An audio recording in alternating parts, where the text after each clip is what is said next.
হাই friends, good morning. এয়া মই মোৰ বেটা জিমি আৰু তাৰ ফ্ৰেণ্ড মৰ্ণিং ৱাক ওলালোঁ আৰু লগতে ভাবিলোঁ মোৰ পৰিয়ালসকলক আমাৰ মৰমৰ দুলীয়াজানৰ সেউজীয়া পৰিৱেশৰ অলপ ভিডিঅ' দেখুৱাওঁ। সেই ভিডিঅ'টো তুলি লৈছোঁ। এই পৰিৱেশটো দেখিলে মোৰ স্বৰ্গীয় ডক্টৰ ভূপেন হাজৰিকা ডাঙৰীয়াৰ গান এটা মনত পৰে। মোৰ সুৰ ধুনীয়া নহয়, পৰিৱেশৰ লগত গানটো মিলে বুলিহে আপোনালোকক গানটো 2 লাইনমান কওঁ।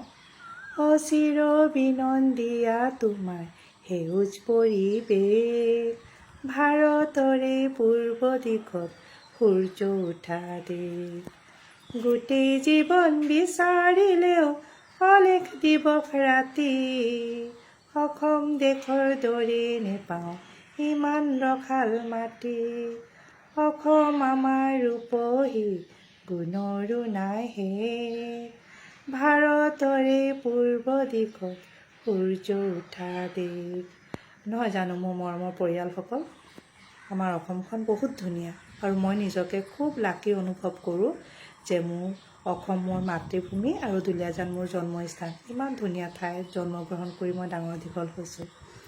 বাৰু এতিয়া মই ঘৰলৈ ৰিটাৰ্ণ হৈছোঁ। ঘৰত আহি য়োগা কৰিম।